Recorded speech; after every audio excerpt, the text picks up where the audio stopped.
자, 52페이지. 52페이지. 자, 요약집 52쪽. 기대 수익률, 요구 수익률 이렇게 나와 있습니다. 기대 수익률, 요구 수익률. 자, 세상 돈은 T 속에 다 들어갑니다. 했습니다. 나의 오른쪽 호주머니 돈 들어왔다가 이걸 이제 돈 들어오는 걸 보고 조달, 원천, 유입 이런 말을 쓰고 돈이 나갑니다. 들어왔으면 나가야죠. 그걸 사용, 투입, 유출 이렇게 부르지. 그래서 이 관계로 설명한 것이니까 돈을 조달해서 가령 내 돈 1억, 2억 빌리가 3억짜리 원룸을 삽니다. 이게 이제 봐 부동산 시장 안에 이 부동산으로부터 기대되는 수익률 이렇게 되는 거죠. 기대 수익률. 자, 기대합니다. 합격하시기를 다. 기대 수익률이 12% 돼.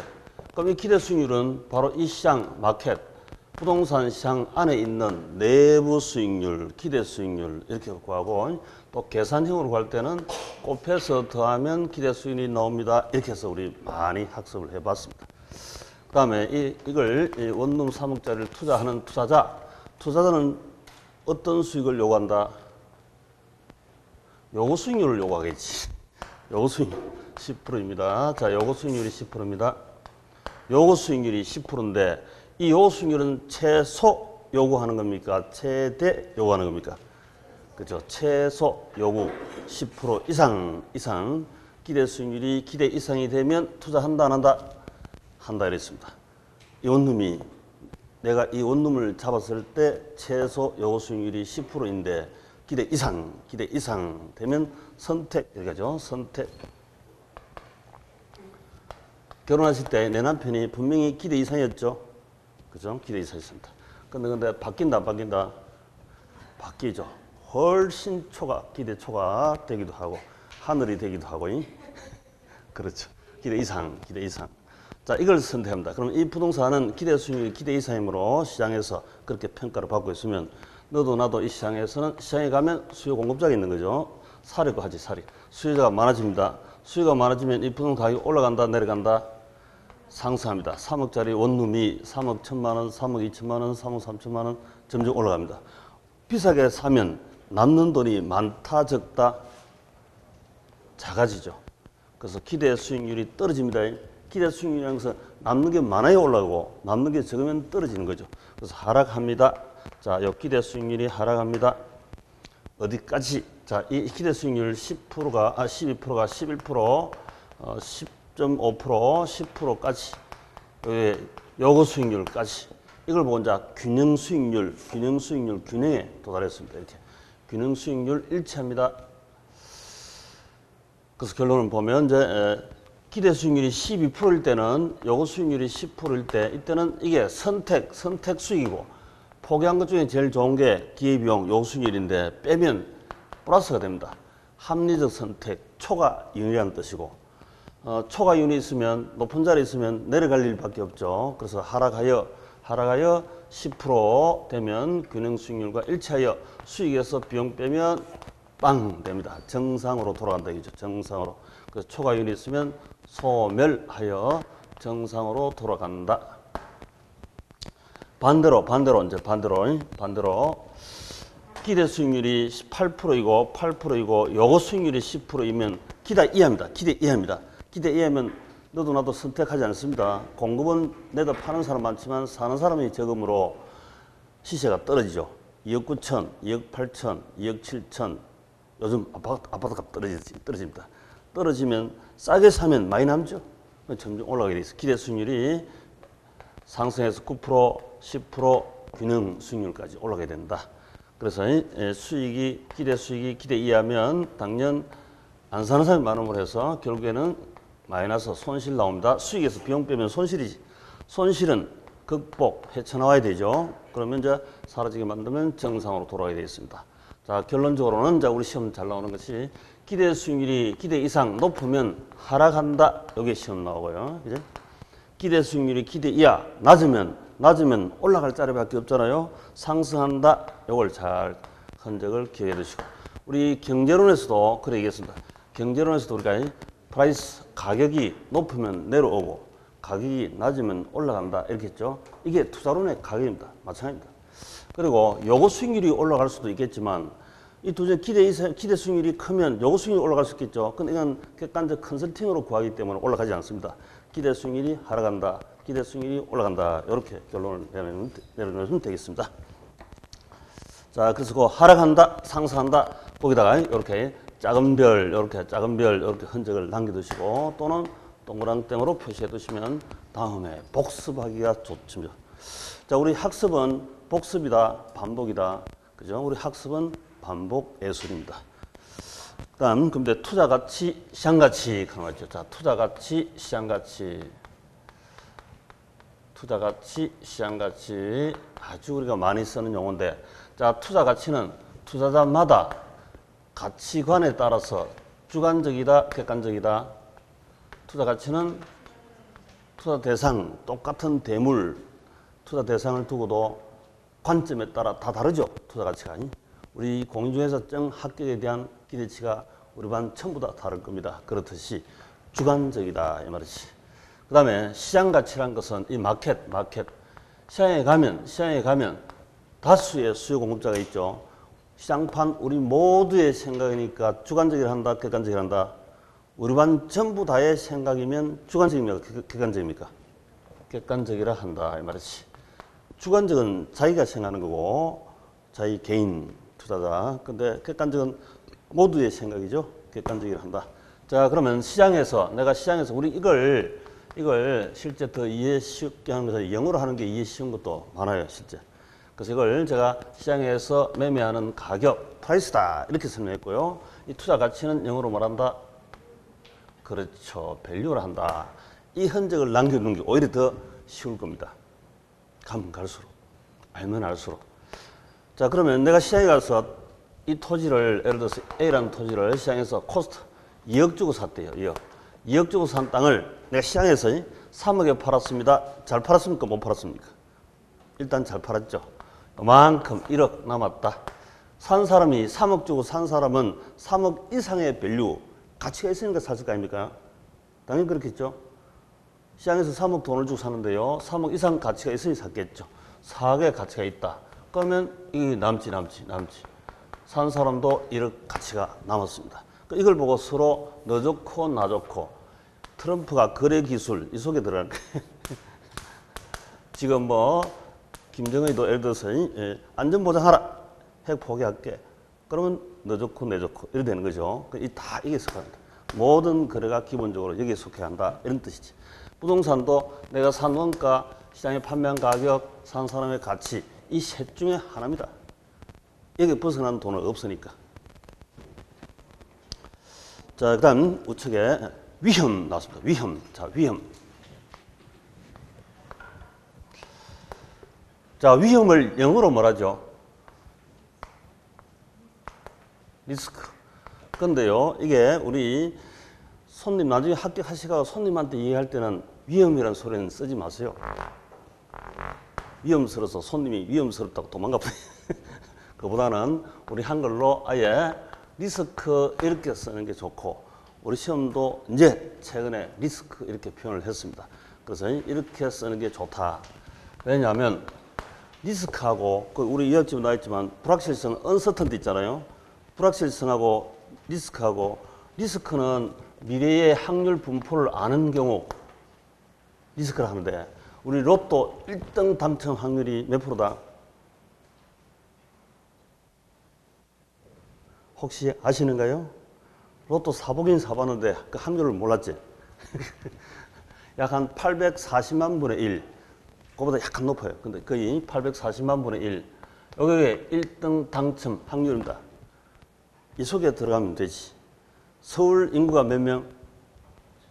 약 한 1000만, 조금 적죠. 1000만 명 치고 그 중에 한 명 이렇게 되는 확률이다 이 말이죠. 1등 당첨 확률. 그러니까 1등, 2등, 3등, 4등, 5등 당첨 확률을 다 압니다. 로또는 사전적으로 미리 알고 있다니까. 미리 알고 있습니다. 당첨 확률 아는. 그래서 미래 부동산 투자했을 때도 미래 확률 분포를 아는 세계를 보고 리스크라고. 리스크. 아예 모르는 세계를 보고 불확실성. 자, 불확실성. 영어로는 그 uncertainty 이렇게 돼 있죠. 그렇죠? 영어로 uncertainty. 불확실성은 아예 모른다는 뜻입니다. 아예 모른다. 그러면 우리 아들 낳았을 때 아들이 효자, 불효자 될 가능성은 안다, 모른다? 딸 낳았을 때 이 딸이 효자, 불효 할 가능성이 안다, 모른다? 모른다, 그죠? 모른다. 모른다. 아예 미를 부지, 불확실성 모를 때는 우리 학문상 어쨌거나 확률 분포로 구해서 계산을 해야 되기 때문에 모르는 색이 나오면 50% 반반씩 놓고 봅니다. 반반씩. 50% 효자 반, 불효자 반 이렇게 놓고 본다 얘기지. 자, 우리 반반 이거 어디서 많이 듣던 얘기인데요. 반반이 누굽니까? 빤빤하다. 반반이 누구죠?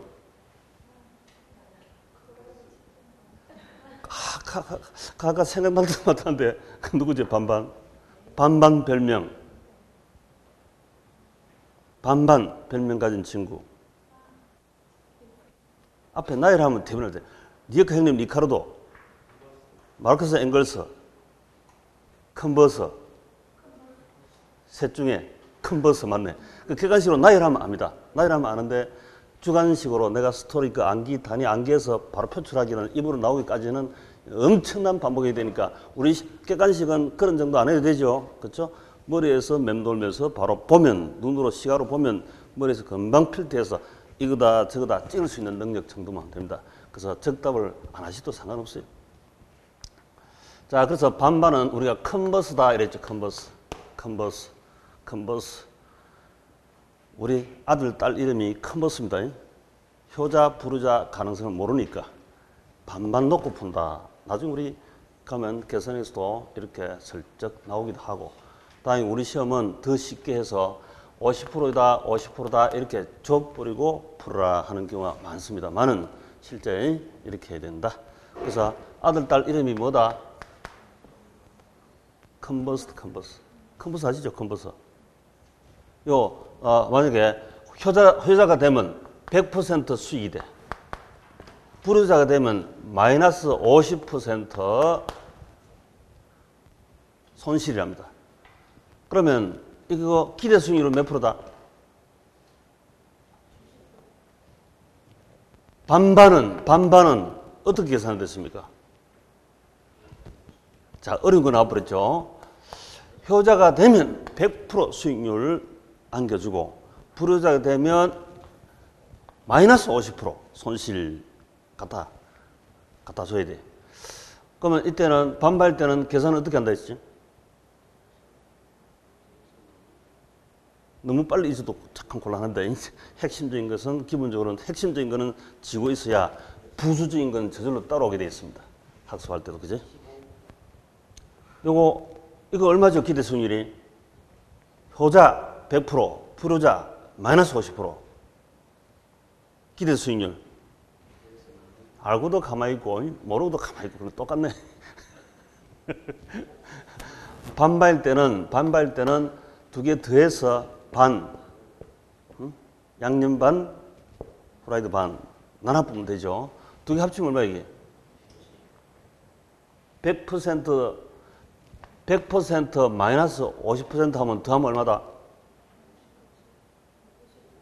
이것도 계산 안 되지 이제.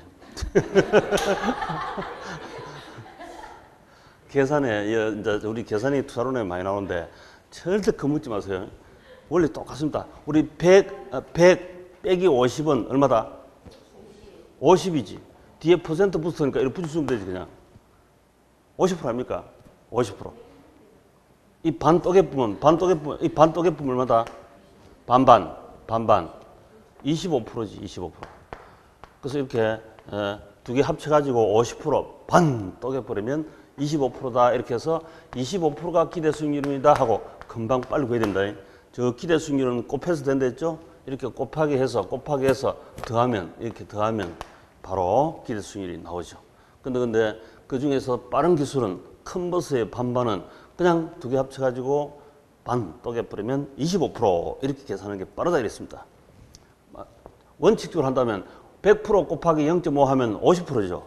마이너스 50% 곱하기 0.5하면 마이너스 25% 아닙니까?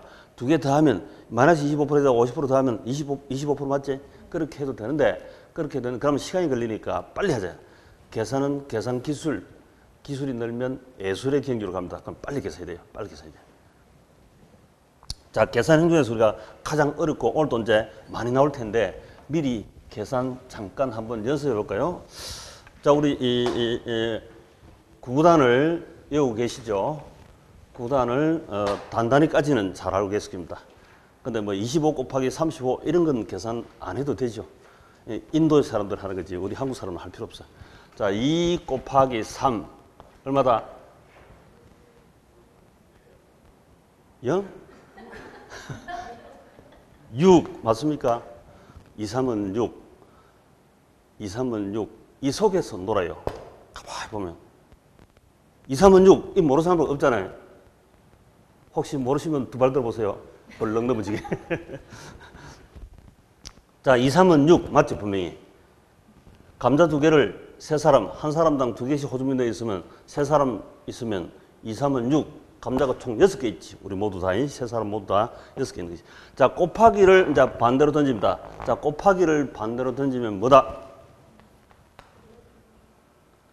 곱하기를 반대로 던지면 뭐죠? 나누기. 맞습니까? 나누기 3 하면 되지. 나누기 3. 자, 6 나누기 3. 곱하기는 반대로 던지면 나누기입니다. 6 나누기 3 하면 얼마 나온다? 2. 요 2 맞지? 2. 그래서 6 나누기 3은 2다. 6 나누기 3은 2다. 맞죠? 그죠? 다 합니다. 다 알고 있습니다. 이 나누기를 반대로 던지면 또 곱하기가 되죠. 그죠? 6 나누기 3이 2인데 이 나누기를 반대로 던지면 곱하기 아닙니까? 2, 3은 6. 2, 3은 6. 이렇게 되지. 자, 지금 왔다 갔다 하는 거 머리가 왔다 갔다 하시면 곤란합니다. 이거 반드시 꼭 숙지를 해두시고 2, 3은 6이다. 3을 곱하기를 반대로 던지면 나누기다. 이걸 꼭 익혀놓으셔야 되고 6 나누기 3은 2다. 맞잖아. 그죠? 이쪽으로 가버렸어요. 이게 3이 이쪽으로 가버렸습니다. 저쪽 편으로 가버렸어요. 6 나누기 3은 2다. 맞는 말이죠? 곱하기가 저로 가버렸으니까. 이 나누기 3을 또 표시할 때 이렇게 쓰죠. 6 나누기 3 이렇게 쓰잖아요. 그죠? 이게 바로 나누기. 이걸 읽을 때는 6 나누기 3 이렇게 읽어도 되고 분자부터 자식부터 부모부터 읽으면 3분의 6이다. 이렇게 읽어도 되죠. 그렇게 두 가지로 계속 읽습니다. 6 나누기 3 또는 3분의 6 같은 말이지. 부모부터 읽어갈 수도 있고 분자부터 읽어갈 수도 있고 두 가지 이렇게 주로 읽죠. 자, 이게 나누기다 이랬습니다. 나누기다. 그러면 이 셋 중에 하나 찾으셔야 하는 게 우리 시험에 아주 많습니다. 중요세. 투자론, 금융론, 우리 저 앞에 했던 경제론 속에서 이 셋 중에 하나 찾으세요 하는 게 가장 어렵고도 많이 출제해요. 자, 그러면서 한번 보자. 이걸 모른다. 자, 요 놈을 모른다면 6 나누기 3 하면 2가 나오는 게 맞지? 이거 뭐 우리 보통 아주 많이 해왔습니다. 그래서 6 나누기 하면 3을 하면 2입니다. 감자 6개를 서희가 나누면 한 사람 2개씩 가져가면 됩니다. 이렇게 했습니다. 그런데 이제 이게 뭐냐? 요걸 괄호 해놓고 요걸 괄호 해놓고 이걸 구하래. 이걸 구하래. 자, 이거 구하라 하면 어떻게 구할까? 분자를 구하래. 분자. 집 나간 애를 빨리 찾아오래. 분자를 구하랍니다. 분자를 구하라 하면 어떻게 구하면 된다? 그렇지. 여기 나누기니까. 여기 나누기를 반대로 하면 곱하기를 했죠. 곱하기. 2 곱하기 3 하면 6개네. 이렇게 되지. 나누기가 반대로 가면 곱하기고 곱하기가 반대로 가면 나누기고 원래 이 나누기는 얘는 저쪽에서 곱한 게 일로 온 거죠. 곱한 게 일로 나누기로 왔으니까 다시 제자리 가면 절로 가면 곱하기지. 2, 3은 6. 곱하기입니다. 그래서 바로 분자를 구하라 하면 반대로 던져서 곱해가지고 2, 3은 6 이렇게 해서 6을 찾았습니다. 그 다음 자식은 찾는데 부모를 찾으래. 부모를 모르겠대. 여기 이제 가장 어렵죠. 자식이 부모 심정 이야기는 어렵죠. 이게 가장 어렵습니다. 가장 어렵습니다. 자, 이때는 어떻게 해야 살 수 있다? 6 나누기 뭘 했기 때문에 2가 나왔을까? 이때는 6 나누기 2 하니까 얼마 나옵니까? 6 나누기 2 하니까 이렇게 3이 나오지, 그죠? 3. 여기 가장 어려워요. 이게 가장 어렵다. 분자에다가 결과치 이걸 6 나누기 2 하면 바로 3이 나옵니다. 요게 요렇게 이런 유형으로 된 출제 문제가 매년 나옵니다. 우리 시험 계산형에. 그래서 반드시 익혀 놓으시기 바라고. 6 나누기 2는 3이다. 맞습니까? 빠른 속도로 그렇게 계산해 보면 돼요. 빠른 속도로. 그 다음에 또, 자, 보시면 2 곱하기 3은 6이다. 이랬었는데요. 곱하기를 반대로 가면 나누기 되겠죠. 나누기. 또 분 이랬어도 되고 6 나누기 3 이렇게 써도 되고 6 나누기 3 이렇게 써도 되고 같은 거예요. 그런데 나누기가 어려우니까 곱하기로 성수로 성수로 바꾸어서 계산하면 편리할 때가 많아요. 그래서 곱하기로 한번 해보자. 여기도 곱하기고 저쪽에도 곱하기로 곱해서 한번 해보자. 그러면 이렇게 하면 돼요. 자, 3의 역수는 3분의 1이지. 3분의 1, 분의 1.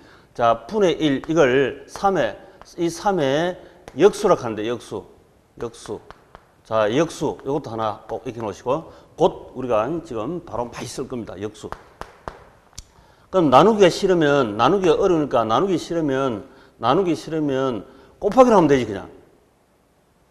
3의 역수로 곱해버리면 되잖아요. 6 곱하기 3분의 1 얼마다? 6 곱하기 3분의 1 그래도 2죠. 2 똑같잖아요. 그죠? 그래서 3의 역수가 분의 1이니까 5의 역수는 5분의 1 이게 5의 역수고 역수 물구나무 씌우면 됩니다. 물구나무. 얘를 물구나무 씌우면 3분의 1 이게 역수지. 3의 역수는 3분의 1입니다. 그걸로 곱해도 같은 답이 나온다.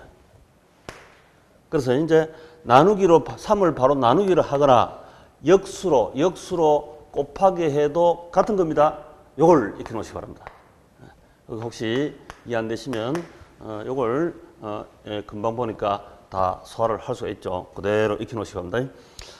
나누기 3 하기 싫으면 곱하기 하고 싶다. 그럼 곱하기로 하면 돼.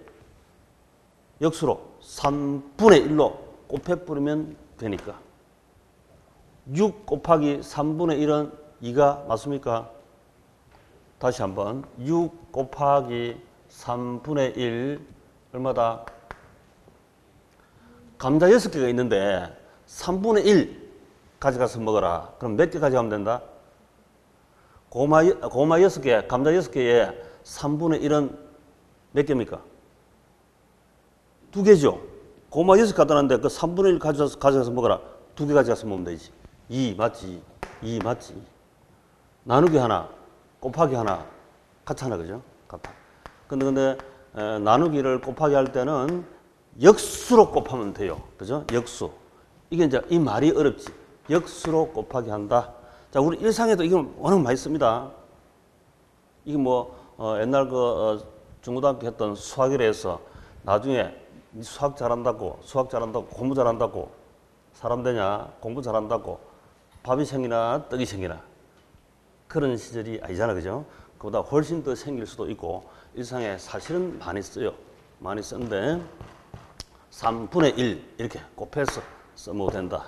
자, 금방 했던 이게 너무 어려운데 이것만 되면 사실은 다 돼요. 우리 학교론의 계산형 나오는 것은 거의 다 되게 되어 있습니다. 거의 다 됩니다.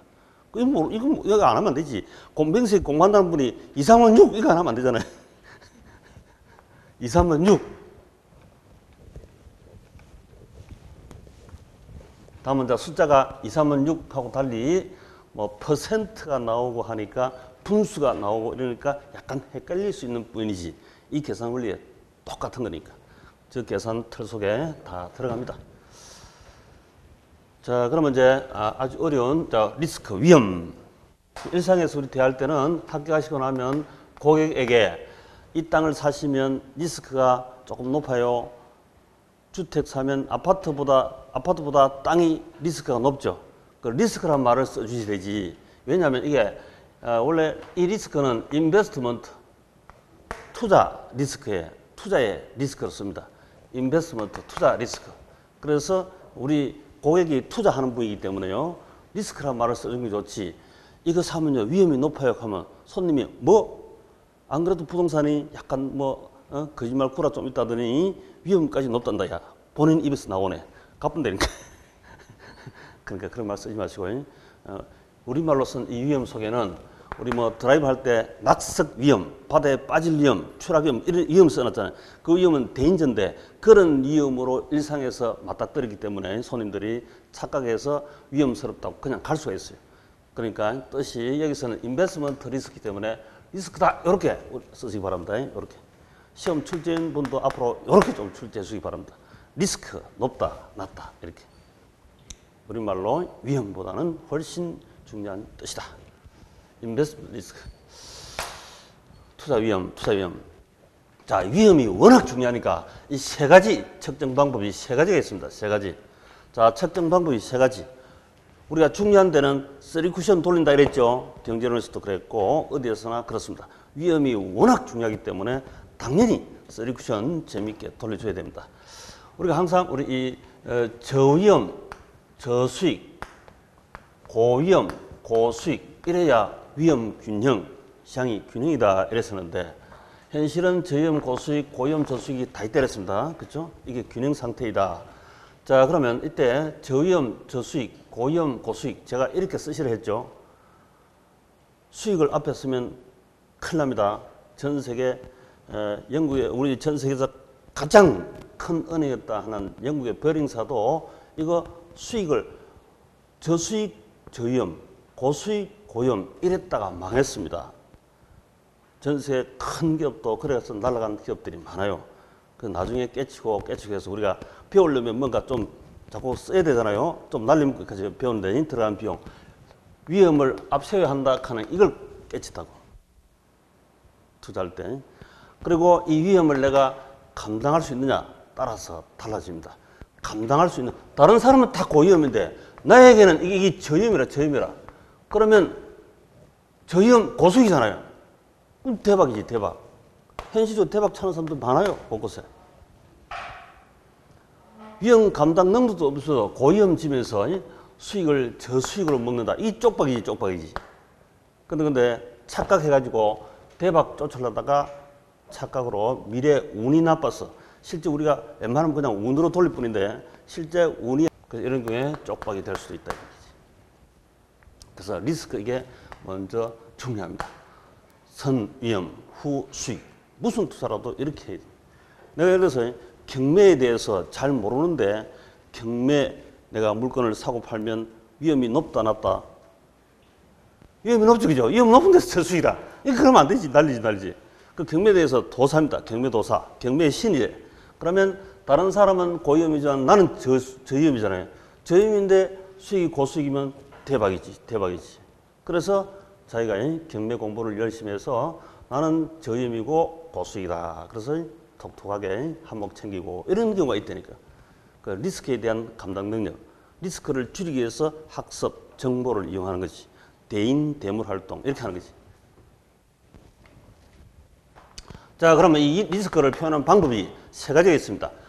그러니까 위험이 높다, 불확실성이 높다, 낮다 이렇게 말로 표시할 때가 있고, 그다음 이제 변동성. 자, 변동성이 A라는 부동산이 이렇게 변동성이 낮습니다. 평균 기대값보다 올라도 조금, 내려도 조금. B라는 부동산은 변동성이 큽니다. 평균 기대값보다도 크게 오를 수도 있고, 크게 내릴 수도 있고 이렇답니다. A, B 부동산 중에서 어느 게 변동성이 크다? B가 변동성이 크지. 롤러코스터 변동성이 큽니다. 그럼 변동성 어느 게 위험이 크다? 변동성 큰 B가 위험 크다죠. 그죠? 여러분 변동성 그림으로 표시하기도 한다. 변동성이 크다, 변동성이 적다 이렇게 그림으로 표시도 한다. 위험을. 그 다음 이제 세 번째 가장 어려운 이제 분산 편편차란 말이 있죠. 여기집에 분산 편편차. 자, 분산은 위로 아래로 내가 기대했던 수익률 위로 아래로 위로 아래로 이게 분 나누어 가지고 위 아래 나눠서 위 아래 아래 위 나누어서 산 분산 흩어져 있는 정도. 자, 분산 통계 용어입니다만은 우리 일상 용어로 그대로 쓰시면 됩니다. 위로 아래로 흩어져 있는 정도가 A가 멀리 흩어져 있습니까? B가 멀리 흩어져 있습니까? B가 분 그래 위 아래 나눠서 흩어진 이 흩어진 산자 아닙니까? 분산 이게 흩어진 크죠. 그래서 이게 분산이 큽니다. 통계학적으로 숫자로 측정해도 비분산이 크게 나온다고. 비분산이 크게 나오게 되어 있습니다. 자, 분산은 이게 큰 숫자이기 때문에 이걸 다시 좀 줄여서 쓰는 게 좋겠다.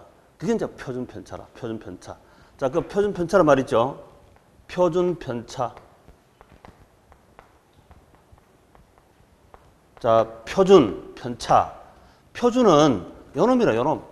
요 평균치지 평균. 저 기대 수익이 있잖아요. 기대 수익 그게 표준이에요. 표준. 우리 반 키 평균 표준 하면 평균 가운데 값이 가운데 값. 가운데 값에 위로 올라가는 사람도 있고 밑으로 내려가는 사람도 있잖아요. 그거 합쳐가지고 평균이 표준이지 표준. 표준이 평균이래. 저 기대 수익률 표준이고 편차. 그러니까 위로 아래로 양쪽으로 나눴으니까 위로 위편 차이, 아래편 차이. 그게 편차라 편차. 편차. 위편 차이, 아래편 차이. A 부동산하고 B 부동산하고 위편 차이, 아래편 차이. 편차가 어느 게 클까요? B가 이게 차이가 훨씬 크죠. 그래서 편차도 B가 크게 나옵니다. 이건 숫자로 가상 예를 들어서 A 편차가 만약에 0.6이고 0.6%. 그 다음에 B 편차가 1.2%다 하면 B가 훨씬 크지. B 편차가 큰 숫자가 나옵니다. 그 위험이 크다. 고위험이다. 저놈은 저위험이다. 이렇게 얘기한다고. 그래서 이 용어도 그대로 우리 시험에 워낙 많이 출제했기 때문에 편차라는 말 자체도 출제를 많이 했기 때문에 계산형도 출제를 많이 했습니다. 그래서 그대로 익혀 놓으시기 바랍니다. 표준 편차. 그런데 이 편차가 어떻게 해서 나오냐면 분산을 루트 씌우면 편차가 나옵니다. 자, 요 루트 이것도 엄청 쉬워요. 수학할 때 엄청 어렵게 했지만 엄청 쉬운 거다. 자, 이 루트는 제곱의 근인데 제곱의 근, 제곱근. 우리말로 하면 제곱근이다. 뿌리근. 제곱의 뿌리다. 어려워하지 마시기 바랍니다. 괜히 고개 돌리지 마시고 하여튼 아까 얘기했던 2, 3은 6 하는 개념 하고 바로 이 개념 하고 나면 할 게 거의 없어요. 학교는 계산형 자체에서도. 자, 그러면 제곱근이 뭔지 한번 봅시다. 자, 우리 36은 요건 6 곱하기 6 같은 거죠. 6 곱하기 6은 6의 제곱 이래 쓸 수도 있죠. 이게 2승이고 2승. 여기 윗수고 여기 아랫수고 하여튼 숫자도 위아래 잘 훑으면 돼요. 그러면 된다니까. 사람도 위아래, 사람만 위아래 훑지 말고 숫자를 위아래, 아래 위 이렇게 잘 보시면 돼요. 윗수 2승 이렇게 부르기도 하고 제곱 이렇게도 부르죠. 제곱. 6의 제곱. 제곱이라면 이걸 한 번 더 곱한다 이런 제곱 이렇게 하기도 하고 6 요게 아랫수 밑수입니다. 밑수 윗수 아랫수인데 이렇게 표시한다. 2승. 여기다가 루트를 씌워버리면 제곱의 근이 밑수입니다. 제곱의 뿌리가 아래에 있는 밑수. 얘가 바로 그냥 6 이렇게 답이 튀어나왔다니까. 제곱의 뿌리. 왜 이렇게 6이 나오냐면 이거 루트를 없애면 루트란 것은 2분의 1승입니다. 2분의 1승. 루트란 것은 2분의 1승이기 때문에 이 루트란 것은 2분의 1승이기 때문에 2 곱하기 2분의 1 하면 얼마죠 이게? 1이죠. 이게 바로 6의 1승 아닙니까? 6의 1승은 6이지. 1은 올라타기도 하고 옆에 앉아있기도 하고 분모 밑에 나누기도 하고 그래도 다 똑같은 수죠. 6 나누기 1도 6이고 6 곱하기 1도 6이고 6 1승도 6 아닙니까? 다 같아요. 자, 그 때문에 이제 숫자가 상거로서 애를 고통을 느끼고 있습니다. 전혀 그렇게 할 필요 없다. 그 바로 제곱의 근. 그 우리말로 했던 제곱의 근 이 말은 제곱의 뿌리. 걔가 바로 표현 편차라니까. 제곱의 뿌리. 제곱의 뿌리. 제곱의 뿌리가 바로 답이 됩니다. 답이 됩니다. 그럼 이제 예를 들어서 우리가 부동산에 가면 한 평 면적 시험은 나오지 않지만 우리 일상에서 워낙 많이 쓰고 계시니까 한 평은 얼마다? 한 평 면적이 얼마죠? 3.30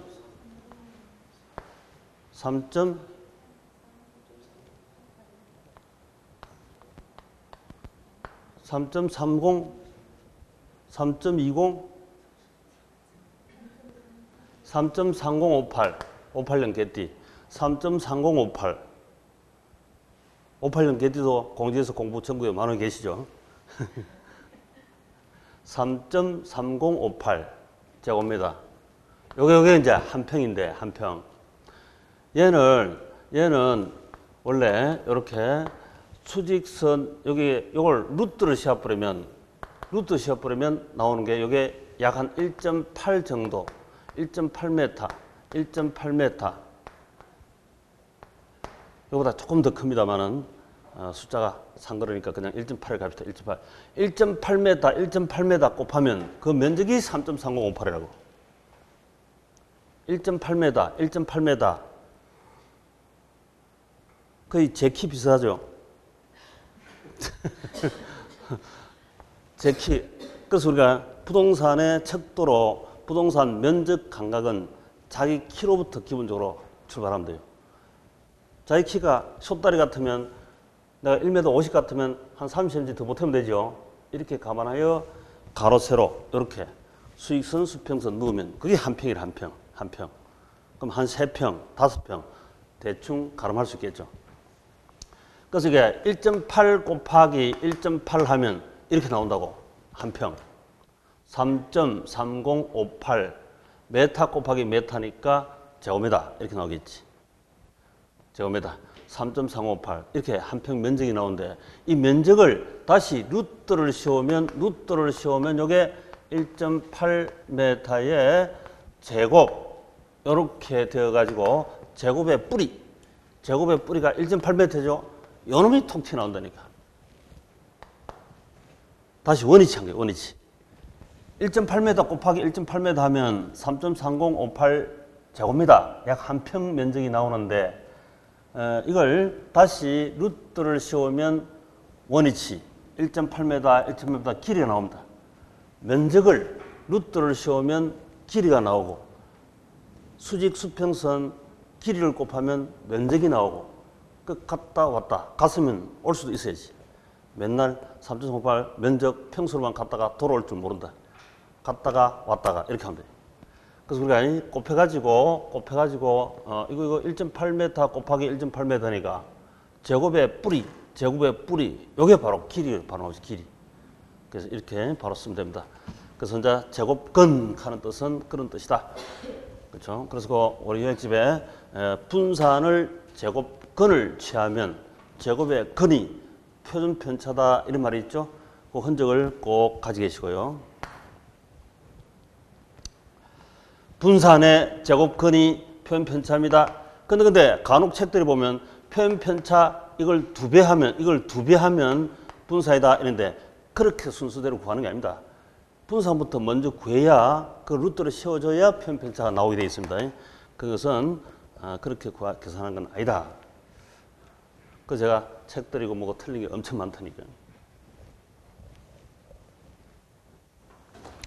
자, 다시 한번 위험을 뭐라고 부르는 게 좋다? 리스크 이렇게 즐겨 쓰시고 투자 잘 하는 사람들은 리스크 이렇게 씁니다. 리스크 실제 그렇게 불러옵니다. 리스크 이렇게 하시고 위험하면 손님이 데인저러스 도망가버린 그런 위험도 많으니까 그래서 리스크 이렇게 쓰고 우리 수험상은 리스크 나올 수도 있고 위험 이렇게 나올 수도 있습니다. 그 다음에 변동성 그래프로 표시할 때 변동성이 큰 게 위험이 크다, 변동성 적은 게 위험이 크다. 변동성 큰 것이 변동성이 크니까 위험이 크죠. 변화무쌍하면 딸내미 마음이 오전 저녁 다르면 변동성이 크죠. 그러면 애척 부르잖아요. 아들내미는 쭉 심지어 고닥한대요. 그럼 변동성이 적겠죠. 그럼 위험이 좀 낮지. 쟤는 뭘 요구하겠다 한 대본에 갖다 주면 좋아 이렇게 한다고. 딸내미는 이건 줄 알고 갖다 줬더니 저거고 저건 줄 알고 갖다 줬더니 이거고 이렇게 하면 안 맞잖아, 그지? 좀 불확실성이 높아진다. 그럴 수도 있다. 그 다음에 이제 통계로 측정할 때, 수적으로 측정할 때 분산을 먼저 구해가, 이 선분산을 구해가지고 후 표현편차, 루트를 씌워야 표현편차가 나오게 되어 있습니다. 우리 시험도 분산, 표현편차, 계산형도 구하라 하는 것도 그대로 출제가 됐었죠. 근데 이게 24회 분산 구하라 해놓고는 24회 시험에 출제가 됐었는데요. 이때 아마 제가 역대 전후 할 건다마는 공인중개사 오류 출제 아닌데 오류 출제 인정해 준 문제가 분산에 있어요. 분산. 오류 출제가 아닙니다. 근데 오류 출제로 인정받은 문제가 하나 있다고요. 앞으로도 그런 일 없겠죠. 전후 풍부한 그런 사태도 벌어졌어요. 24회 시험에서. 분산. 있다고. 원래도 그래 해주면 좋겠지. 없을걸요. 실제 틀리게 출제하고도 안 받아주는 게 그게 일반적입니다. 근데 똑바로 출제했는데도 오류 출제하고 인정해주는 건 그런 사태가 앞으로도 안 벌어지리라고 생각합니다. 틀림없이. 자, 그래서 분산을 루트 씌우면 그놈이 바로 표현편차니까 표현편차. 말로 분산, 표현편차 이것도 시험 엄청 출제를 하고 있습니다. 말로도. 근데 계산형도 많은 출제를 하고 있습니다. 이걸 잘 봐야 한다. 여기 나오면 이제 주로 계산형에 워낙 어려워했던 분들은 고개 쩔레쩔레 흔들고 뭐 계산 나오면 찍어버리지 이런 경우가 전국적으로 다 발생하고 있죠. 전혀 그럴 필요 없다. 이것도 아주 쉽다. 이렇게 실제 기출문제 확인 풀어보시면 한 서너 번 풀어보면 그럼 별거 아니네 이런 생각이 다 듭니다. 자, 그 다음에 변이개수 하는 말이 있네요. 변이개수. 자, 변이개수. 변, 거다가 작은 별, 이렇게 작은 별 치시고, 변이개수. 뒷말은 무엇이든 간에 상승 꺾고, 변이개수. 변이개수는 분 나눠가지고, 밑에가 분모죠. 위에가 분자인데, 분 나눠서 밑에가 분모, 위가 분자. 숫자가 그렇죠. 부모가 자식을 떼우잖아, 그지? 키워주고 떼워주고 이렇게 하지. 분모, 분자, 위가 분자고 아래가 분모다. 근데 이 변이개수 이름을 부를 때, 부모 이름 부를 때 부모 이름을 직접 부릅니까? 자식 이름을 부릅니까? 자식 이름 부르죠. 그래서 분자용어로 그대로 쓰면 돼. 분자. 변동성. 그게 표준편차이고 표준편차. 자, 표준편차가 변동성 위험이지. 금방 우리 공부했어요. 표준편차가 이게 변동성이니까 변동성. 리스크. 그다음 부모는 기대 수익률. 해봐야 둘밖에 없으니까 위험과 수익 둘밖에 없으니까 부모는 기대 수익률이라. 부모의 이제 기대 수익률 내려주면 되지. 그 공시라고 암기를 실컷 해놨더니 헷갈리갖고 가면서 부모가 표준편차고 분자가 기대 수익인가 오락가락 하다가 에이 모르겠다 찍어버리고 이런 사태가 자꾸 벌어지죠. 그러지 마시고 자식 이름을 부른다. 아름이 엄마 같으면 그때 아름이는 누굽니까? 엄마 이름입니까? 딸내미 이름입니까? 딸내미 이름이지, 딸내미. 아름이 엄마, 이렇게 아름이 엄마, 이 말이야. 아름이 써주고, 이 엄마, 이렇게 내려주면 돼.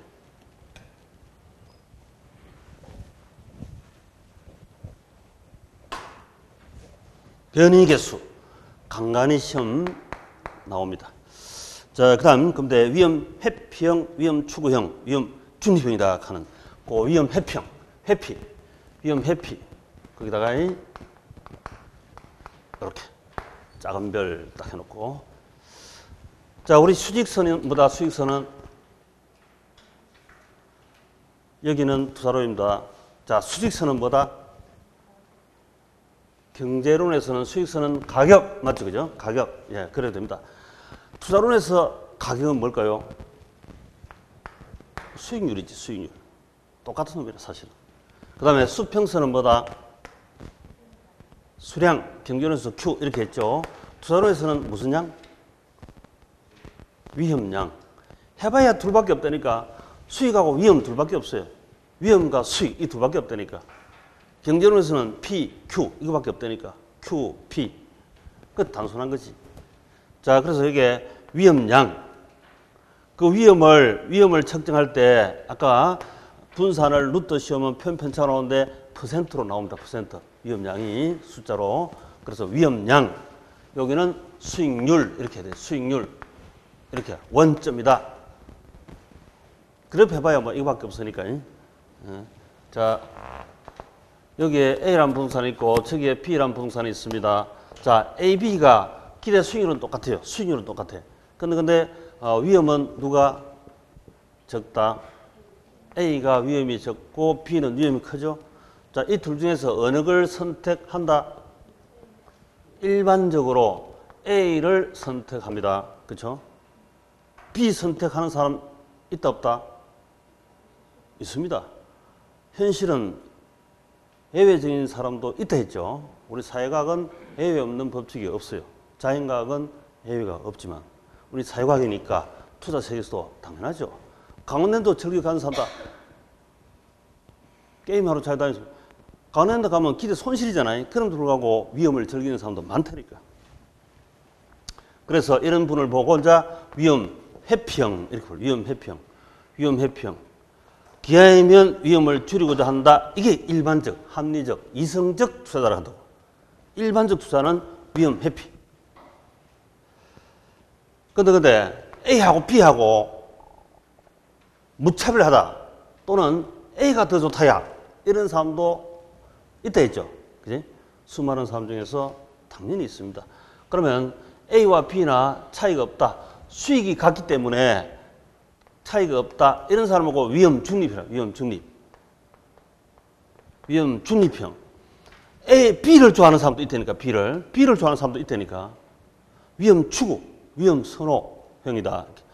선호하면 여기저기 선호한다 우리가 많이 쓰니까 조금 위험 추구. 위험 추구형. 우리 시험도 한 번 출제했어. 한 번. 자, 위험 회피, 위험 추구, 가운데는 중립이다. 세상은 몇 가지?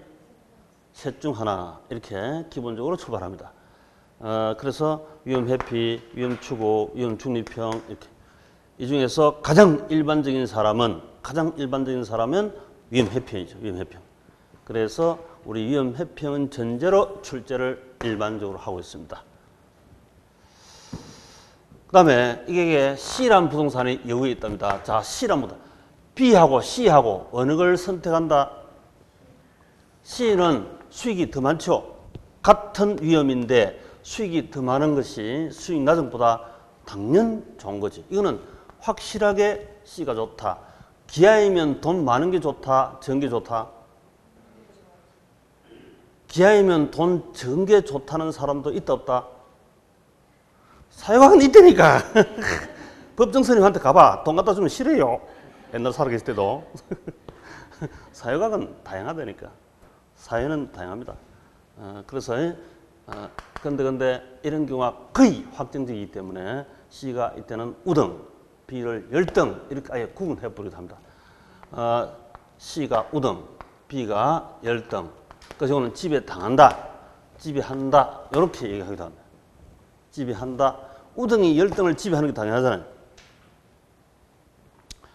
그런데 이제 A하고 C하고 이 둘 중에 어느 걸 선택하는 게 좋다? 지 마음이지. 투자자 마음이지. 공격적인 분은 무차별곡선이 바로 이 C를 좋아할 테고 고위험, 고수익. 그 다음에 방어적인 분, 방패, 보수적인 분은 요것보다는 차원이 높은, 효용이 높은 요걸 좋아하겠지. 그죠? 그래서 이런 걸 좋아한다. 저위험, 저수익. 여기에 보수. 보수적이다. 이렇게 우리 시험에 출제하기도 하고, 일상에서 우리 방어적이다. 해지다. 이런 소리 저는 봤죠. 해지도 다 이런 사람 해지. 근데 그 해지는 완전 무혐을 추구하는 해지도 있고, 그래서 약간 구분을 합니다만, 보수적이다. 그 다음에 여기는 공격적이다. 공격, 보수. 공격은 훨씬 차원이 높은, 무차별 형용성이 훨씬 높은 얘를 선택하는 거예요. 얘보다는 쟤를. 공격적, 창, 죽기 살기로. 창, 찔러서 죽기 살기로. 이거는 방패. 자, 우리 저 소속청 요 보수인 사람하고 요 공격적인 사람하고 부자가 공격적일까요? 서민이 공격적일까요? 서민이 공격적입니까? 부자가 공격적입니까? 아이 모르겠다. 전쟁이 일어나든지 말든지 배고픔보다 전쟁보다 더 참기 어려운 게 뭐라고 텔레비전 나옵니까? 전쟁보다 더 무서운 게 뭐라고 나옵니까? 기부하라고 나오대. 한 달에 15,000원, 3만 원. 에? 전쟁보다 더 힘든 게 뭐라고요? 배고픈 거라고 나오대, 텔레비. 그러면 전쟁 일어나면 이 공격적인 사람은 전쟁이 일어나든지 죽기 살기로 살면 잘 살고 아유 이래 살 바에 죽는 게 낫겠다. 이런 사람이 있잖아요. 그래서 아주 못 살 때는 이런 사람이 버린다니까. 그래서 부자는 보수적이고 현 체제를 유지하기 위해서 보험료를 내고 자본주의 시장경제든 어느 체제라도 현재를 유지하려고 보험료를 지불한다. 이렇게 얘기해서 많이 들어보셨죠? 현재를 그대로 보호하고 싶어요. 공격적인 사람은 세상 뒤비져라 죽기나 살거나 이렇게 가야지 공격적. 그래서 서민층이 공격적이 많아요. 부자는 보수적이다. 그래서 우리가 부자는 몸조심을 해야 돼.